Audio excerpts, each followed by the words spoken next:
안녕하세요. 오늘의 데일리 뉴스레터에 오신 것을 환영합니다. 1. 미국의 전쟁 음모가 드러났습니다. 2. 일본의 참담한 실패. 3. 폴란드의 충격적인 성명서. 한번 진실을 알아봅시다. 현대전이란 개념에 대한 지각 변동이 일어나고 있는데 이는 우크라이나 전쟁을 시작으로 이루어졌습니다. 예전에는 미국의 사기작으로 생각되었던 현대전이 이제는 세계 곳곳에서 일어나고 있습니다. 이러한 변화는 기존의 현대전 개념이 미국만 가능하다는 주장까지 나오게 만들었습니다. 그러나 군사 전문가들의 생각은 다릅니다. 많은 군사 전문가들은 세계 1위인 미국의 군사력이 위태로워지고 있다고 경고하고 있습니다. 이 때문에 현재 대한민국의 군사력에 대한 전 세계의 관심이 쏠리고 있습니다. 그래서 준비했습니다. 오늘은 위태로운 미국과 대한민국 군사력 세계 6위의 진실에 대해 알아보겠습니다. 지금에 와서야 설득력이 떨어졌지만 현대전이란 곧 총력전의 반대말과 같았습니다. 과거처럼 우리나라 대 남의 나라가 11로 싸우는 게 아니라 거미줄처럼 얽혀있는 국제관계 속에서 주요국들의 개입이 당연시되기 때문인데요. 우크라이나 전쟁의 흐름을 보면 이를 아주 잘 알 수 있습니다. 일반적으로 전문가들은 2014년 시작된 돈바스 전쟁을 우크라이나 전쟁의 첫 물리적 충돌로 보고 있습니다. 러시아가 추구하는 전형적인 현대전의 모습이었다고 할 수 있는데요. 러시아 입장에서는 타국의 개입 없이 우크라이나의 국력을 소모하고 원하는 바를 얻을 수 있는 상책이었습니다. 실제로 이때까지만 하더라도 돈바스 전쟁에 개입하는 주요국은 미국 정도가 전부였습니다. 심지어 그것도 간신히 체면치레할 정도의 군사 원조가 정부였는데요. 오죽하면 다수의 군사 전문가들이 우크라이나 전쟁 초기 러시아의 승리를 예상했을 정도입니다. 우크라이나에게 러시아의 침략은 그 즉시 국력을 총동원해서 대응해야 하는 절체절명의 위기였지만 세계 2위 군사 대국인 러시아 입장에서는 푸틴의 말맞다나 특수 군사작전 정도에 불과했기 때문입니다. 그리고 이로 인해 많은 전문가가 참피를 당해야 했는데요. 모두 아시다시피 러시아는 철저히 실패했습니다. 전문가들마저 단순히 군의 규모 부기 체계의 차이만으로 전쟁의 승패를 재단하는 실수를 저질렀던 것입니다. 그도 그럴 게 그간 미국이 보여줬던 현대전은 개전 초기 신속하게 공권을 장악하고 이를 바탕으로 적의 방공망을 제압하는 데서 시작되었습니다. 이후 신속 전개가 가능한 압도적인 정찰 감시 자산과 세계 최고 수준으로 무장되어 있는 지상군을 이용해 작전 지역을 넓혀가는 것이었는데요. 이 과정에서 정밀한 통신 체계를 이용한 막대한 항공 지원이 수반되었습니다. 또한 적군 저격수 하나 잡기 위해 해당 지역에 대규모 폭격을 날릴 수 있을 정도로 압도적인 보급 지원 능력이 뒷받침되어야 합니다. 이게 가능했기에 미군은 걸프 전쟁을 수행하는 211일 동안 약 148명의 전사자가 발생한 반면 이라크 측에서는 무려 2만에서 5만에 달하는 전사자가 발생했습니다. 그리고 전쟁은 미국의 승리로 끝을 맺었는데요. 상황이 이렇다 보니 세계 2위 군사력을 가진 러시아가 속전속결로 우크라이나를 끝내버릴 것이라는 예측은 당연히 보였습니다. 그러나 예상과는 정반대로 러시아군 현대전 능력은 동네 꼬마들 전쟁 놀이만도 못했는데요. 더군다나 전쟁이 장기화되고 총력전이 되어가면서 전쟁을 지속할 능력이 부족하다는 사실이 낱낱이 드러나고 있습니다.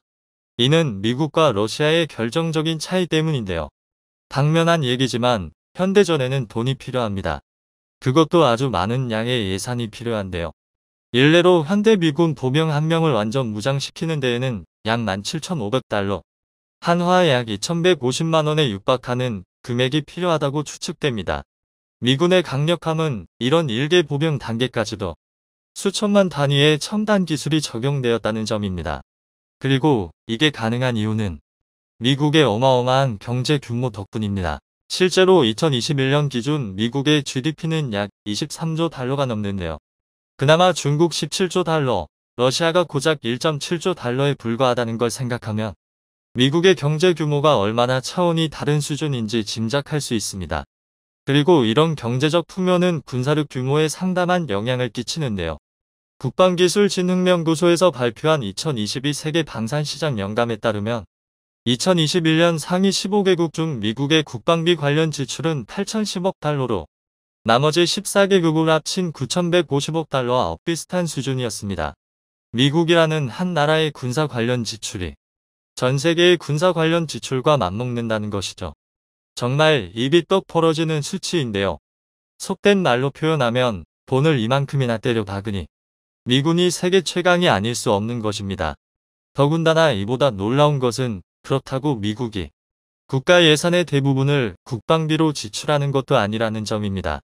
실제로 미국의 국방비는 2022년 기준 GDP 대비 약 3.2%에 불과합니다. 중국이 1.7%, 러시아가 3.1%, 대한민국이 2.8%인 것을 감안하면 절대 높다고 할 수 없는 수치인데요. 그럼에도 불구하고 미국의 막대한 경제 규모가 군사력의 강력함을 뒷받침하는 것입니다. 하지만 그렇기 때문에 바로 여기서 중대한 오류를 범하기 쉬워지는데요. 군사력, 경제 규모와 반대로 현재 미국 내부의 상황은 최악으로 치닫고 있습니다. 즉 일부에서 말했던 것처럼 자국 내부의 문화와 시민 의식이 분열하고 있다는 건데요. 현재 미국은 막대한 규모의 군사력을 바탕으로 세계 최강을 석권하고 있지만 총력전 혹은 그에 준하는 상황, 예를 들어 양안 전쟁과 같은 상황을 가정했을 때 정말로 압도적인 강력함을 보여줄 수 있을지는 의문입니다. 당장 미국은 지난 2021년 20여 년을 이어온 아프간 전쟁에서 결국 패배를 선언했는데요. 이 전쟁에 소모된 비용만 2조 달러, 한화 약 2,456조 원이 넘는 천문학적인 금액을 투자했습니다. 이는 아무리 미국이라 하더라도 쉽게 감당할 금액이 아니었습니다. 더군다나 이 막대한 금액과 시간을 쏟아붓고도 미국은 패배했고 한 세대에 걸친 전쟁을 치르는 동안 엄청난 사회 문제를 양산했습니다. 그 대표적인 것들이 바로 치솟는 실업률과 인종, 성별 간의 갈등입니다. 일례로 미국의 범죄율 자체는 매년 하락하고 있지만 반면 증오 범죄의 발생률은 치솟고 있는데요. 각계각층, 남녀노소, 인종, 출신지를 가지고 서로 아귀다툼을 벌이고 있다고 해도 과언이 아닙니다. 그런데 문제는 이런 상황에서 중국이 미국의 바로기들을 바싹 쫓고 있다는 것입니다. 2022년 가장 강력한 국가 3위를 기록한 중국은 경제, 군사 면에서 모두 빠른 성장을 기록하고 있는데요. 게다가 공산주의 국가답게 민도를 조종하기도 쉽습니다. 아예 국민의 입을 막아버리고 행동을 통제해버리면 당분간의 전쟁 유지는 가능할 것입니다. 코로나19 팬데믹 당시 중국 공산당과 시진핑이 펼쳤던 강력한 제로 코로나 정책이 이를 증명하는데요. 물론 이런 억압적인 방식은 단기간의 효과에 불과합니다. 실제로 미국 싱크탱크 CCS는 워게임 보고서를 통해 양안 전쟁 발발 시 중국 해군은 괴멸하고 미국이 결국 승리할 것이라고 추측했는데요. 하지만 이 과정에서 미 해군 또한 항공모함 2척, 대형 전함 10에서 20척을 잃고 고작 3주 만에 3,200명에 달하는 병사가 전사하는 등 중국 못지않은 심각한 피해를 볼 것이라고 내다보았습니다. 중국의 대만 침공이 4년 뒤에 단행될 것이라는 예측과 함께 이런 단기간의 상황을 역전시킬 수 있는 건 주요국의 개입뿐인데요. 바로 세계 6위의 대한민국입니다. 순위에 매겨진 3위 5개국 미국, 러시아, 중국, 독일, 영국, 그리고 나머지 한국, 프랑스, 일본, UAE, 이스라엘 중 미국의 동맹국이면서 참전을 결정할 수 있는 나라 가운데 가장 강력한 군사력을 가진 게 바로 대한민국인 것입니다. 그렇기 때문에 대한민국의 6위는 상당히 막중한 의미인데요. 양안 전쟁에서 대한민국이 어떤 역할을 해내느냐에 따라 이후 국제 정세의 판도는 전혀 달라질 것입니다. 이제 대한민국은 선진국의 책임을 활용해 세계 무대에 막대한 영향력을 행사하게 되었는데요. 이를 위해선 전 국민적 지지가 반드시 수반되어야 할 것입니다. 상상도 하기 힘든 일이 벌어졌습니다. 바로 일본이 선진국 그룹에서 탈락한 것인데요. 올해 기준 IMF의 수치에 따르면 일본은 선진국 기준에 미달했습니다. 심지어 한국에게 밀려 일본인들은 충격을 받았다고 합니다. 그동안 일본 불패 신화에 취해 있던 일본인들은 바뀐 현실에 적응하지 못하고 어이가 없다는 반응을 쏟아냈는데요. 반면 일본 뒤를 무섭게 추격한 한국은 내년에는 확실히 일본을 뛰어넘을 것으로 예측되는 상황. 최악의 위기가 겹치면서 마침내 그 썩은 뿌리가 드러난 일본의 경제 상황에 대해 지금부터 자세하게 설명해 드리겠습니다. 전례 없는 한파가 전 세계를 뒤덮고 있습니다. 그 원인은 바로 무절제하게 풀린 화폐 때문인데요. 코로나 시기 경제 위기를 걱정한 국가들은 엄청난 액수의 지원금을 약속하며 시중에 돈을 풀었습니다.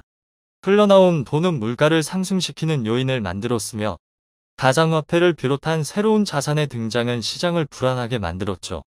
저금리는 지속되었고 코로나와 우크라이나 전쟁 등 불안한 정세가 계속되면서 시중에 풀린 돈은 계속해서 차올랐습니다. 그러나 좋았던 시절이 끝나면서 미국 연준에서 칼을 들고 통화량 억제에 나선 것이죠. 자이언트 스텝이라는 표현이 부족할 정도로 미국은 금리를 대폭 인상했는데요. 한때는 실질 금리 마이너스를 기록할 정도로 미국은 초저금리를 유지하면서 경기 부양을 이끌었습니다. 덕분에 많은 국가들은 저금리의 혜택을 보며 실물 자산에 많은 투자를 했습니다.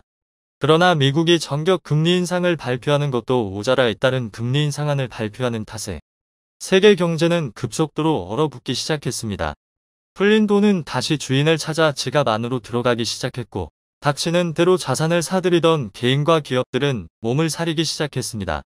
그 결과 세계 각국과 빚을 낼 정도로 투자에 나섰던 국가와 개인들은 고금리 폭탄의 직격을 맞게 되었습니다. 원금보다 갚아야 할 이자 걱정이 더 앞서게 된 것이죠. 이미 과도할 정도로 빚을 낸 국가들은 원금보다 더 많은 부채로 인해 갚아야 할 빚이 기하급수적으로 늘어났죠. 스리랑카를 비롯한 동아시아 국가들은 이미 파산할 정도로 후진국에게 위기가 찾아왔죠. 아프리카 국가들 가운데 중국의 돈을 끌어다가 무리하게 사업을 벌인 국가들 역시 금리 폭탄의 영향을 맞았죠. 달러 가격이 오르면서 여기에 맞춘 다른 국가들 화폐 가격 역시 상승하면서 금리도 상향 조정이 들어간 것인데요. 그로 인해 세계 전체적으로 금리가 오르는 일이 벌어졌습니다. 그리고 이러한 영향으로 인해 뜻밖의 국가가 최악의 형태로 직격탄을 맞게 되었는데요. 바로 일본이 그 주인공입니다. 과거 아베 전 총리부터 시행된 아베노믹스부터 일본은 의도적으로 금리를 떨어뜨려 엔저 현상을 일으켰습니다. 엔화 가격을 낮춰 일본 물건의 가격 경쟁력을 높이려고 한 행동이었죠. 오랜 디플레이션으로 경기가 악화된 일본 시장에서 성장 돌파구를 마련하기 위해서도 정부는 엔저를 권장했습니다. 양적 완화를 통한 경기 부양이 핵심 치료라고 생각했던 것이죠. 소비를 안 하려고 하는 일본인 특유의 심리도 극복하기 위해선 과도할 정도로 통화량이 풀려 투자 심리를 유도하는 것이 필수적이라고 일본 정부는 생각했던 것입니다. 처음에는 이 생각이 유효한 듯 보였습니다. 아베노믹스 덕분에 일본 경기는 활발했고 경제 지표들 역시 하락세에서 약상승세로 바뀌었기 때문이죠. 그러나 이 정책은 대중요법에 지나지 않았습니다. 진정한 성장을 위해선 미래 먹거리에 투자를 하고 산업 육성을 위해 내부 구조 개선을 해야 했으나 아베노믹스 덕분에 풀린 경기로 이 시기를 일본 정부는 놓친 것이죠. 결국 미 금리가 높아지면서 그동안 감춰졌던 일본 경제의 허약함이 만천하에 드러난 것입니다. 이미 이 사태를 예견했던 경제 전문가와 일본 관료들은 심각한 경고를 남기며 이를 비판했죠. 노구치 유키오 교수가 대표적인 인물입니다. 그는 저서와 언론 인터뷰를 통해 일본 경제는 쓰러지기 직전이며 다른 국가들이 이미 일본을 추월해 저만치 앞서가고 있다고 말했죠. 특히 그는 한국이 일본을 대신해 G7 자리에 오를 것이라 예언하면서 대만도 곧 있으면 일본을 추월할 것이라고 주장하며 일본인들의 반감을 샀습니다. 대부분의 일본인들은 이러한 주장은 현실성이 없다고 지적하며 그의 예견은 틀릴 것이라고 바라봤죠. 과거의 영광에 사로잡혀 현실을 제대로 보지 못한 것인데요.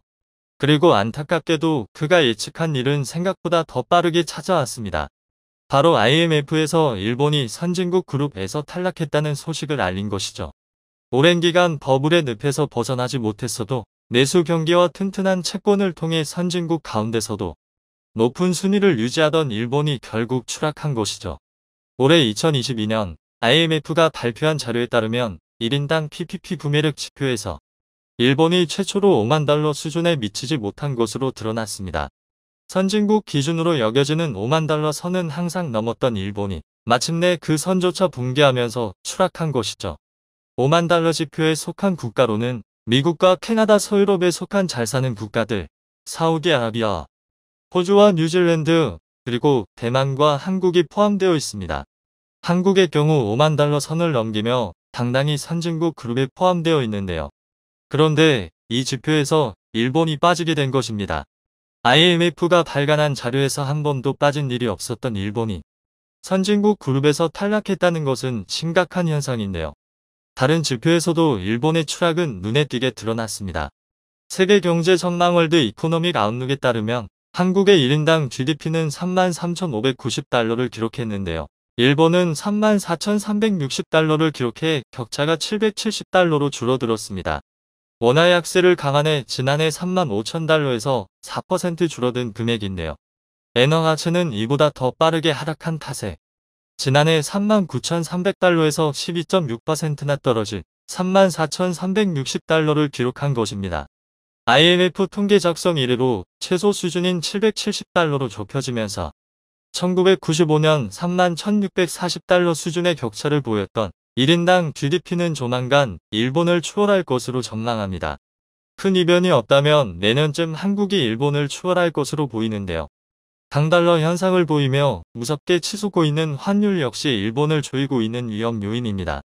현재 1달러당 150엔이라는 수치에 임박한 환율은 올해 말인 12월에는 160엔까지 치솟을 것으로 보이는데요. 일본 미디어 겐다이 비즈니스는 경제평론가 스즈키 타카히로의 분석을 인용, 일본 경제가 최악의 경우 2023년 환율 180엔 시대를 기록할 수 있다고 전망했습니다. 경기가 나쁜 것도 모자라 물건 값도 오르는 스태그플레이션이 닥칠 것이라 본 것이죠. 파산하는 기업도 가파르게 치솟고 있습니다.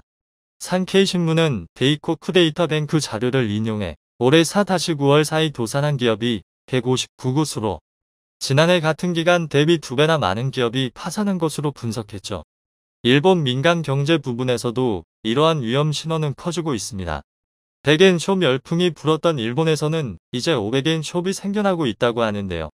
일본 가게의 수입이 줄어들면서 이들을 사로잡기 위해 적당한 품질의 싼 제품을 내놓아 판매량을 늘리겠다는 전략이죠. 무인양품이 선보인 500엔 숍은 큰 인기를 누리며 가파르게 상승하고 있다고 합니다. 일본 정부 역시 이를 잡기 위해 여러 대책을 내놓으며 민심 잡기에 나섰는데요. 그러나 이제까지 대중요법으로 경제 위기를 넘기려고 했던 일본은 한계를 맞이하며 심각한 붕괴 위험에 직면하게 되었습니다. 그동안 애써 외면했던 가계 부채로 금리가 상승하게 되면서 일본 정부는 큰 부담으로 돌아온 빚 갚기에 나섰습니다. 이미 세수의 상당 부분을 원리금 갚는데 사용하고 있는 가운데 금리 폭탄으로 일본 정부에게 더욱 큰 부담이 가해진 것이죠. 아베노믹스로 인해 일본 정부 부채는 GDP의 260%가 되었습니다. 다른 국가라면 진작 파산하고도 남았겠지만 안전자산으로 평가받는 엔화의 통화 가치와 일본 정부의 외환 보유고 덕분에 겨우 무마시킬 수 있었는데요. 그러나 이것도 한계에 부딪힌 것입니다. 정부는 엔화 매입과 달러 매도 정책으로 시장 개입에 나서는 등 적극적인 엔화 가치 방어에 나섰지만 세계적인 흐름과 강달러 기조는 바뀌지 않은 상황에서 불가능한 일이었습니다. 그런데 이런 와중에도 기시다 후미오 정부는 권력 유지를 위해 포퓰리즘 정책에 손을 대면서 지지율 끌어올리기에 앞장선 상황. 최근 아베 전 총리 사망과 통일교 관련된 이슈로 인해 일본 정계에서 기시다 후미오는 큰 위기에 몰렸습니다. 지지율 20%대를 유지하면서 정권 교체 이야기도 공공연하게 나들었죠. 이를 막기 위해 기시다 후미오는 최근 전기 및 도시가스 요금의 10%를 보조하는 방안을 내세우며 민심 달래기에 나섰습니다. 에너지 요금 급등으로 어려움을 겪는 국민들의 고통을 조금이나마 줄이겠다는 취지에서 내세운 정책인데요. 문제는 이로 인해 4조 2천억 엔, 한화로 40조 원의 예산이 더 들어가야 한다는 것입니다. 지금도 엄청난 부채를 지고 있는 일본 정부의 빚이 더 한층 늘어나는 셈이나 다름없는데요. 당연히 국민들 입장에서는 물가 상승으로 인해 고통받는 가운데 오히려 보조금 지급 때문에 일본 국민들이 더 빠르게 죽어간다는 비난을 하기에 이릅니다. 그런 가운데 일본 국민들 가운데서는 한국을 배워야 한다고 말하며 한국의 경제지표와 일본의 경제지표를 비교하는 일도 일어났는데요. 문화는 물론이고 경제에 있어서도 일본을 추격하는 한국의 성장세에 일본은 그나마 남은 자존심도 꺼지는 상황. 엔저, 쇼크로 손해를 입은 일본인들 상당수가 외화에 투자하며 일본의 부가 현재 외부로 빠져나가며 일본인도 일본을 버리는 가운데 과연 일본은 끔찍한 경제 위기 상황에서 벗어날 수 있을까요? 현지 시각으로 지난 6일 대한민국의 K2 흑표 10대와 K9 자주포 24대가 출고식 이후 고작 50일 만에 폴란드에 도착했습니다. 당시 폴란드 대통령 안제이 두다가 직접 버선 말로 마중 나온 사건은 이미 상당히 유명해졌습니다. 그도 그럴 게 한국 무기 체계가 도착한 그디니아 해군 기지는 발트해의 면한 군항으로 폴란드의 수도 바르샤바에서 차로만 4시간이 걸리는 먼 거리입니다. 심지어 그디니아 해군 기지에는 이미 한국 무기 체계의 도착을 환영하기 위해 국방장관 같은 고위급 인사가 대거 참석해 있었는데요. 그런데 이런 자리에 대통령까지 직접 참석했다는 건 굉장히 이례적인 일입니다. 이는 폴란드가 자국 안보를 지키기 위해 한국 무기 체계에 얼마나 큰 기대를 걸고 있는지 잘 말 수 있는 대목입니다. 하지만 아무리 그렇다고 해도 한국산 무기를 맞는 폴란드 정치권의 행동은 과하다 싶을 만큼 격렬한데요. 국제관계에서 국가 고위급 인사의 움직임은 그 즉시 외교적 메시지로 해석되기 때문에 일정한 상한선이 그어져 있기 마련입니다. 더군다나 배치식도 아니고 입고식의 대통령과 국방장관이 모두 참석하는 일은 외교적으로 보면 지나치다 싶을 정도인데요. 그런데 사실 폴란드의 이런 행동에는 그럴 만한 이유가 있습니다. 폴란드는 대한민국을 단순히 질 좋은 무기를 합리적인 가격에 빨리 생산할 수 있는 국가라고만 생각하는 게 아니라 한국과 함께 100년 대계의 큰 그림을 그리고자 엄청난 물밑 작업을 준비 중인데요. 그래서 준비했습니다. 오늘은 폴란드가 구상 중인 역대급 계획에 대해 알려드리겠습니다. 최근 폴란드의 현지 매체를 통해 대한민국의 K2 흑표가 제16기계 화사단에 배치되었다는 것이 확인되었습니다. 제16기계 화사단에서 K2를 인도받자마자 민간 행사에 동원한 장면이 포착된 건데요. 이를 통해 한 가지 사실을 알 수 있습니다. 바로 한국 무기체계에 대한 폴란드의 여론이 얼마 전 국내 언론이 우려했던 것과 달리 굉장히 호의적이라는 것입니다. 실제로 50조 원에 육박하는 역사상 최대 규모의 한국 무기체계 도입을 결정했을 때 폴란드 내부에서 긍정적인 반응만 있었던 것은 아닙니다. 또 다른 일각에서는 아무리 시간이 오래 걸린다고 해도 미국이나 독일의 무기체계를 도입해야 한다는 주장이 있었는데요. 부정 여론의 입장에서는 당장 불구대천의 원수민 러시아가 언제 쳐들어올지 모르는데 잘 알지도 못하는 한국이라는 나라를 신뢰할 수 없었던 것입니다. 또 자국 방위 산업이 붕괴할 수 있다는 의견도 있었습니다. 그도 그럴 게 폴란드가 한국에 도입 계약을 체결한 건 K2 흑표 전차는 무려 980대, K9 자주포는 648대에 달합니다. 여기에 K2 선구 천무다면장 로켓 288대, FA-50 48대까지 포함하면 자국 무기의 양적 무위를 한국 무기체계로 대체하겠다는 의미인데요. 게다가 이 막대한 물량이 인도된 후 이에 따른 추가적인 탄약 및 부품 보급, 후속 지원까지 생각한다면 못해도 10여 년간은 한국 무기체계가 끊임없이 폴란드로 흘러들어갈 것입니다. 이쯤 되면 자국의 방위 산업을 염려하는 주장도 충분히 설득력이 있습니다.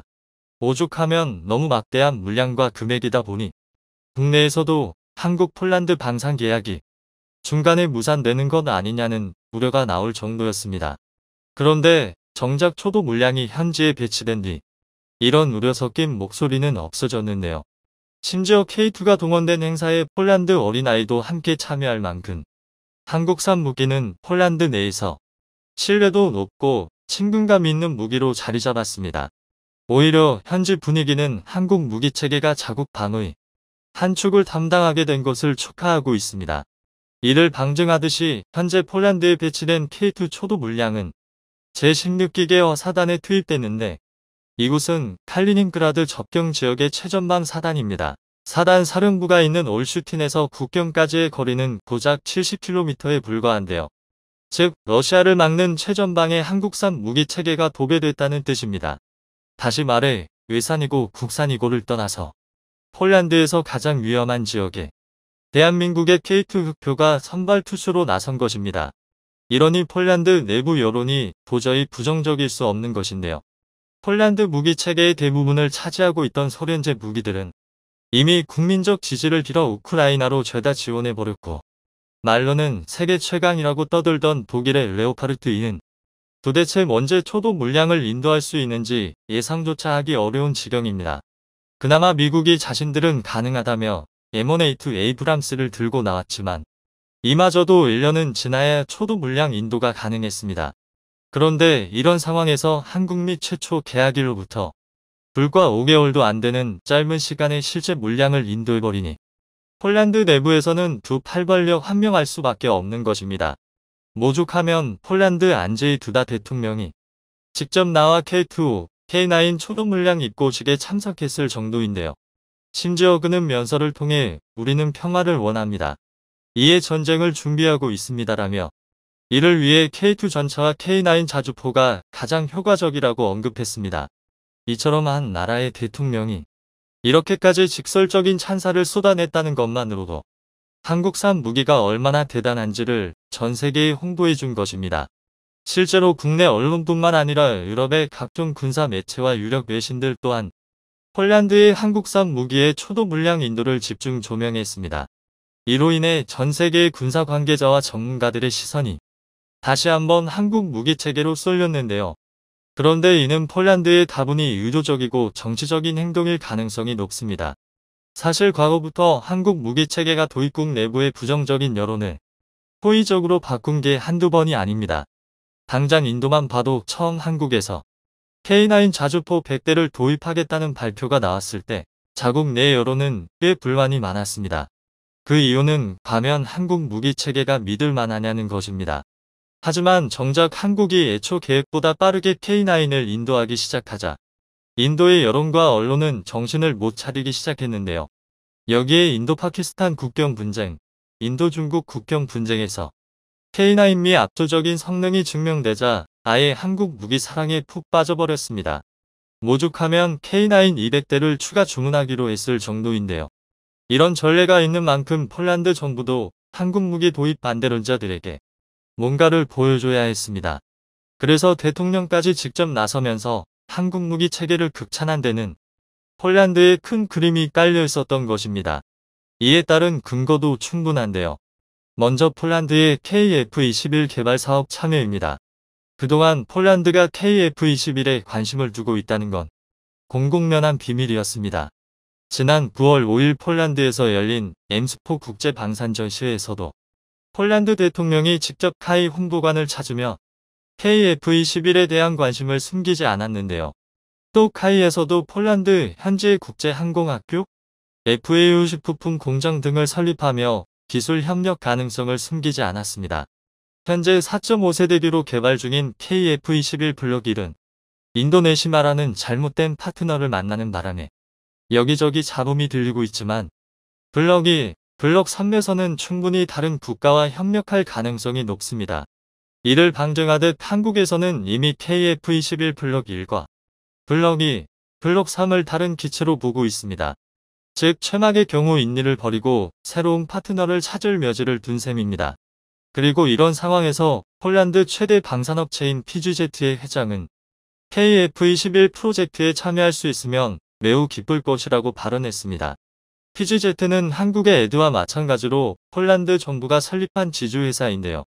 애초에 폴란드 내 방위 산업체를 통합하기 위해 만들어진 만큼 계열사만 31개가 넘습니다. 이번 한국-폴란드 방산 계약도 폴란드 내에서는 PGZ를 통해 진행될 정도로 자국 내에서의 영향력은 상당합니다. 그런데 이런 기업의 회장이 직접 KF-21 참여를 요청했다는 건 곧 폴란드 정부에서 직접 KF-21 개발 참여 의사를 밝혔다고 봐도 과언이 아닙니다. 만약 폴란드가 KF-21 블록 2 개발부터 사업에 참여한다면 최소 10년 이상은 한국과 폴란드 간 긴밀한 군사 협력 관계를 이어나가게 되는 것입니다. 뿐만 아니라 한국 입장에서도 든든한 유럽 거점이 생기는 건데요. 그런데 폴란드의 계획은 여기서 끝이 아닙니다. 폴란드도 장기적으로는 한국 무기체계의 유럽 총판 자리를 노리고 있기 때문입니다. 앞서 말한 KF-21은 물론이고 K2, K9의 도입이 확정되면서 한국 방산업체들은 폴란드 내 현지 생산과 기술 지원을 약속했습니다. 이건 폴란드라고 특별 취급해 준 게 아니라 한국 무기체계 특유의 세일즈 포인트인데요. 한국 무기체계는 구매국을 통해 현지 생산 공장을 건설해 빠른 생산과 도입국 최적화 개량이라는 것을 가장 큰 무기로 삼고 있습니다. 하지만 폴란드의 경우 얘기가 조금 달라지는데요. 폴란드는 마지막 동유럽과 서유럽을 잇는 관문이자 물류허브입니다. 더군다나 최근 체코, 노르웨이, 슬로바키아 등 다양한 유럽 국가들이 한국 무기체계에 관심을 갖는 상황에서 군사협력만 제대로 이루어진다면 폴란드를 한국의 생산 기지처럼 활용할 수 있습니다. 또 폴란드 현지 생산 공장에서 폴란드용 장비만 생산하는 게 아니라 유럽 각국의 부품과 소모품 등을 생산할 수 있는 것입니다. 이는 유럽이 한국 무기체계를 도입할 때 가장 망설이는 부분인 부품과 탄약 등 소모품 수급 문제를 상당 부분 해결할 수 있는 최상의 대안인데요. 그리고 무엇보다 한국의 유럽 생산 기지는 한국보다 폴란드가 더 절실히 원하고 있습니다. 실제로 폴란드 재무부 장관에 따르면 그는 외신과의 인터뷰를 통해 한국의 무기체계는 유럽 시장에서 많은 가능성을 지니고 있다라며 폴란드가 유럽 시장에서 교두보 역할을 할 수 있을 것이라고 밝혔는데요. 이는 사실상 이미 폴란드가 한국을 미래의 파트너로 여기고 더욱 긴밀한 관계를 요구하고 있다는 의미로밖에 해석할 수밖에 없습니다. 즉 폴란드는 한국을 통해 자국의 안보를 지키고 방위 산업을 육성하며 한국은 폴란드의 넓은 물류망을 통해 유럽 진출의 발판을 마련할 수 있는 것입니다. 게다가 이 관계는 우크라이나 전쟁이 끝나면 더욱 빛을 발할 텐데요. 전후 우크라이나에는 재건 및 복구 사업으로 경제, 사회 전반에 걸친 엄청난 수요가 폭발적으로 증가할 것입니다. 그리고 이 수요는 대부분 우크라이나를 직접적으로 지원한 나라들에 돌아갈 텐데요. 이를 냉철하게 봤을 때 막대한 사업의 기회입니다. 하지만 한국은 우크라이나의 우회 지원을 선택한 만큼 재건 사업에 참여할 기회가 적을 것입니다. 하지만 폴란드는 다릅니다. 폴란드는 우크라이나에 가장 많은 장비를 지원한 나라로서 우크라이나 재건에 가장 큰 영향력을 발휘할 수 있습니다. 이렇게 되면 한국은 폴란드를 통해 우크라이나의 전후 재건에 폴란드와 함께 참여할 가능성이 굉장히 높습니다. 즉, 한국은 기술력을 제공하고 폴란드는 우크라이나와의 외교력을 제공하는 것입니다. 그동안 대한민국에게 유럽은 인도, 아프리카보다 더한 불모지였습니다. 서유럽은 EU와 나토를 중심으로 자급자족하는 사회였고 동구권은 러시아의 영향력이 너무 강했는데요. 이로 인해 일종의 부혜자인 대한민국은 유럽 시장에 진출하는 게 사실상 불가능했습니다. 하지만 폴란드라는 우회로가 생기면서 이 상황이 달라졌습니다. 결정적으로 폴란드라는 파트너가 생겨 유럽 시장에서 대한민국을 보증하기 때문입니다. 이처럼 폴란드 방산 계약은 언론에 드러난 표면적인 것보다 더 큰 가치가 담겨 있습니다. 이처럼 한국은 폴란드라는 방위협력 국가를 내세워 미래 유럽 시장을 주도하는 시험대에 오르게 됐습니다. 영상이 도움이 되셨다면 구독과 좋아요 부탁드리며